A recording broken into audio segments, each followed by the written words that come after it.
my name is Becky Connor, and my paper topic was about American Sign Language in society from a social context point of view.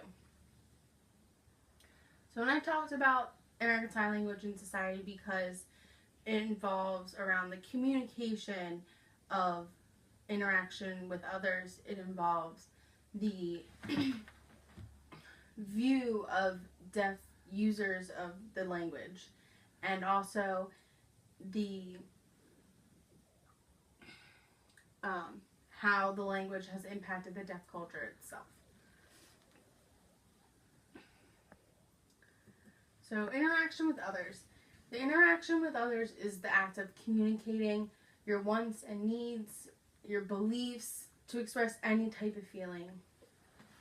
And when there is a language barrier between two communicators, the whole meaning of the message could be lost.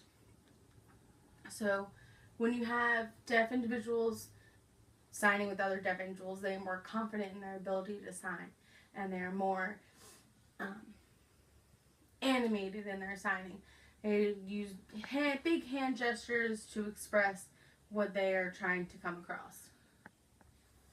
Also, when they are talking with the other deaf individuals, it is a storytelling type sequence.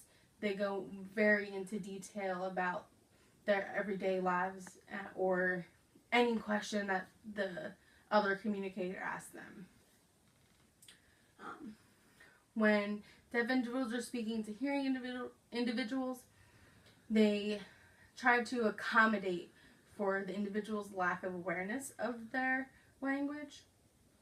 And in doing so, they may speak while they are signing, or they may change the word order of other sign language to fit English sentence order. And when the deaf are speaking to the hearing, it's just more about the main points of the subjects. Don't really go into in depth about the topics that they're talking about. And those who are deaf who can speak, and those who are hard of hearing who know some sign or can speak, they'll speak to each other in the language that they're most comfortable in with the communication partner. So deaf and ASL users, they're very flexible and are able to change their ways of communicating to fit the needs of their partner. But this may help their partner, whether they be deaf, hard of hearing, or hearing. It still puts extra difficulty on the deaf sign language user to change their native language.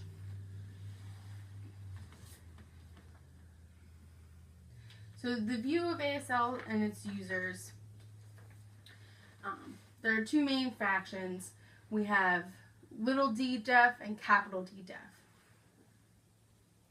Now, deaf individuals, they view themselves as capital D deaf, which illustrates a community and a culture that surrounds them being deaf and using American Sign Language.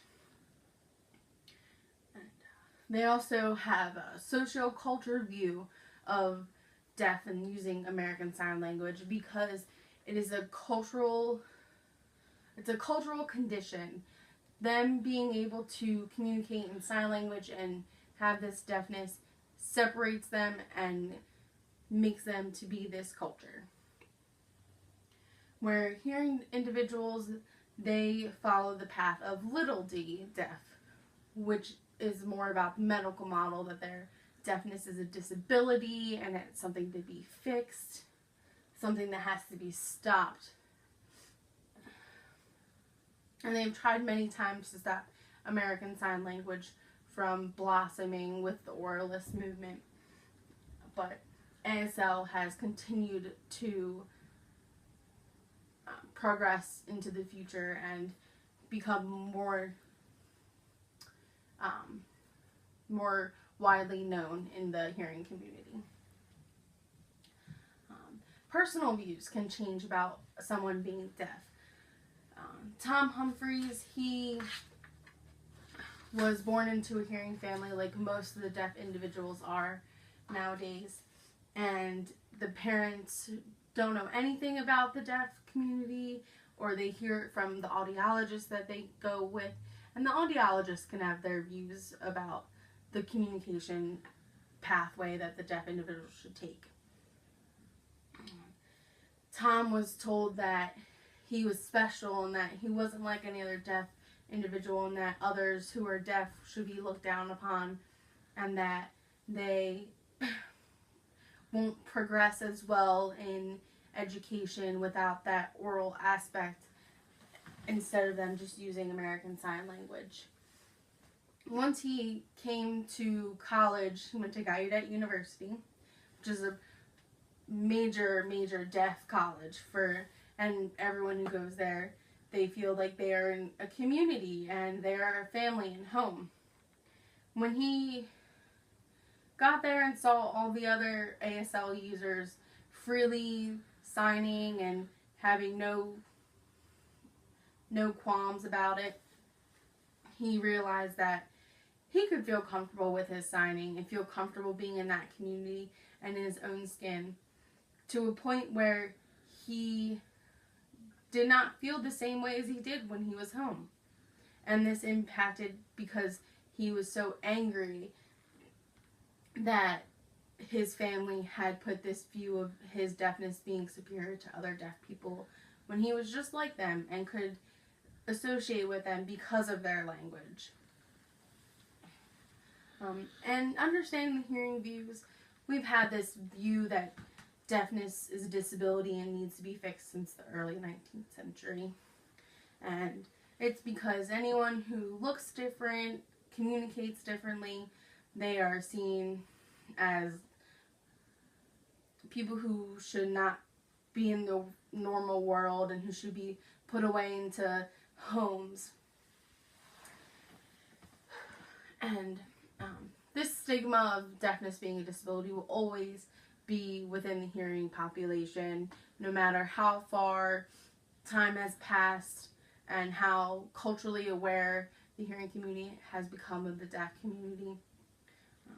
But we can help this cultural divide and communication divide by advocating for the deaf community and having those who learn about deaf studies express their knowledge to others to help them understand about the community as well. ASL's role in deaf culture,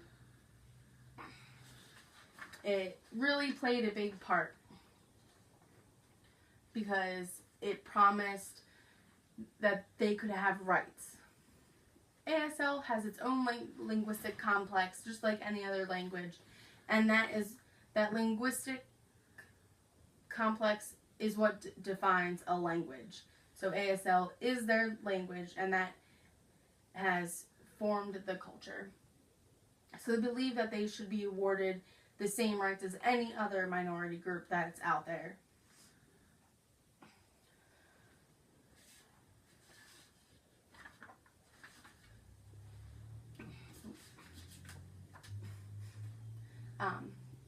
American Sign Language is also a symbol in the deaf community. It provides a means of identity. When the deaf individuals first come, they're new to this connected aspect, and they find themselves and understand that, yes, they are deaf with a capital D, and that's how they define themselves. They specifically use person first because they want to be recognized as a deaf individual of the community. Also, it provides social connections, families, schools, and sports.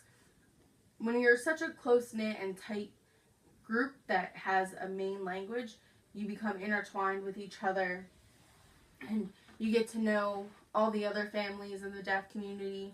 And you may even go to a deaf school where you play their sports and get to know other schools who you play against as well. It's also a deaf-friendly organizations.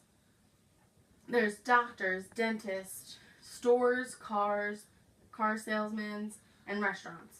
When you go to a doctor and you are a deaf advocate, then that deaf individual will go tell their friends and you will get more business. Also, in car sales, the deaf individual will communicate that you gave them a good deal on their car and that you worked with them, and they will tell all their friends that, like, hey, I got this great deal over here, and you'll get more business. Such as stores, like if you come in and are deaf friendly, then you will get their repeated business and they won't feel awkward and shy when they first come in. And at restaurants, I worked at one, and knowing sign language helped break down that language barrier, and I was able to accommodate them, and that's good because then they was like, oh, someone at the host stand knows sign language and can communicate just a little bit with you.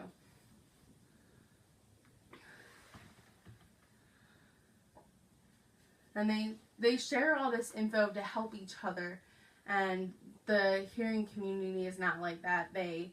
If they got a good deal, they want to keep it to themselves so that everyone else is not getting the same thing as them. And we're very secretive. There's not a sense of home in the hearing community, and there's no common culture to bond with. So I had a couple questions. Do you have any examples of communication involving American Sign Language and how it may differ to the hearing English users? And as well as, does anyone have any experience involving views of American Sign Language and the view that the user is portrayed by with the language? Bye.